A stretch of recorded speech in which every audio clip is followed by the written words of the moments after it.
Gachagua kawuono. Spika mar od bura Moses Wetangula biro golo wach ewi paro makamano tok kosechwal e od bura. Jod bura ochwalo ng'ur mopogore opogore kuom Gachagua moting'o tiarietha gi pesa jopiny kod dhi ataro mag chike mapacho kae. Watudo achiel kachiel gi jafwambo moro Chris Owino mantiere liare mar od bura wawinje gino madhi mbele od bura. Chris, en gino mani riyo makare. Nyiswa ni to od bura dhi nade nyaka sega bende go irito twak mano mathicho oko Rigathi Gachagua ya pisi gi sani. Chris. Erokamano Lydia, waneyo makare chieng' emarieny kata kamano tich nyaka tire. Mana kaka isewacho odiochieng' ma kawuono historia inyalo ndike piny mar Kenya kinde ma paro mokwongo mar thicho oko Jalup jatend piny manie tich igeno ni idhi pedho odhiambo ma kawuono kar saa 8:30 mar thicho oko Jalup jatend piny Rigathi Gachagua.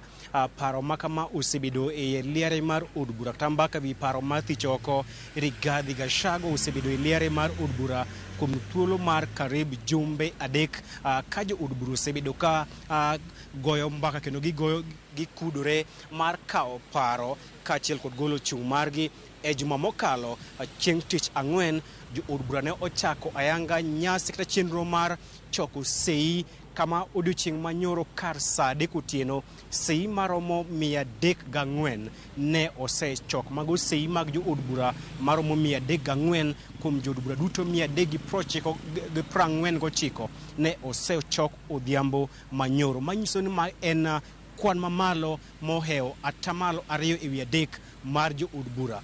Kaluwore kod chik Lydia en ni paro mar thich oko Jalup jatend piny inyalo mana pedh e nyim od bura bang' paro makamano yudo sei mag jo od bura maromo 117 kende. Kata kamano paro makamae oywayo jo od bura maromo 304 kochopo saa 4 mar otieno odhiambo manyoro.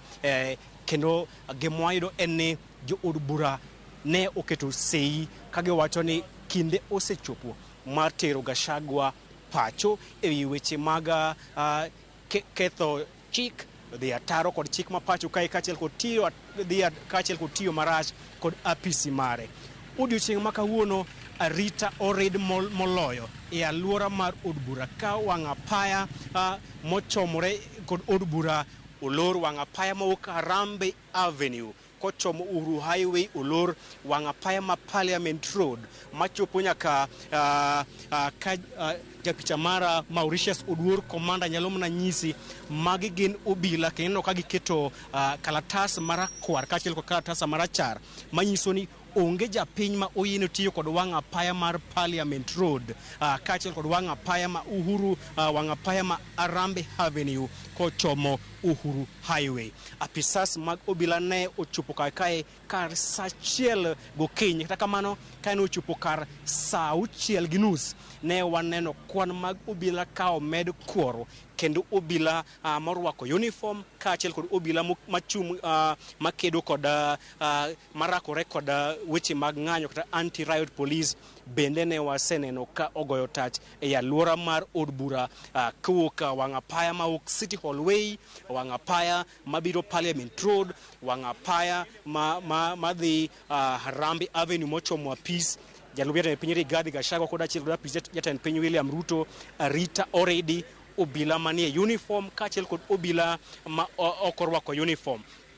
Lydia, kidwa ng'e ni arita ong'aw malo kata jofwamb weche ok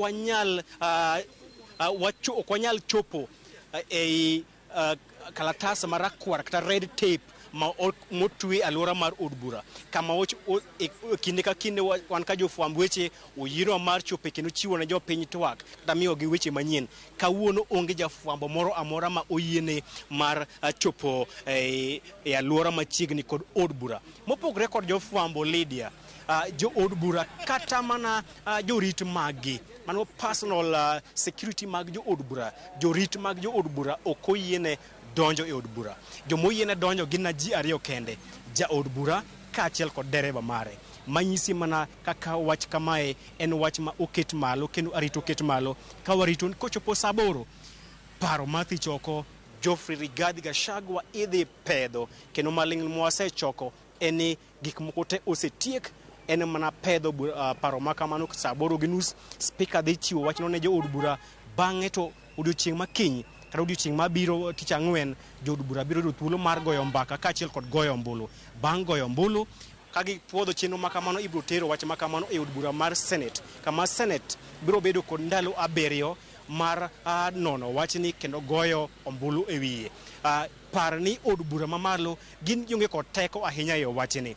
Tijo od bura mamalo en mana goyo mbaka kata timo debate kod dhongere. Bang' goyo mbaka to gigoyo ombulu mar kwedo kata siro lwedo. Bang' siro lwedo kuku mar wach dhi timore e od bura mar Senate kama Senate e bwo ndalo 7 bang' jo od bura puodho paro makama gibiro bedo kod thuolo mar goyo kogno luongo Gachagua mondo obi ochop e nyim od bura mar Senate mondo odadhoge obendo owache ka madhoge bang'e to jo senators biro goyo ombulu.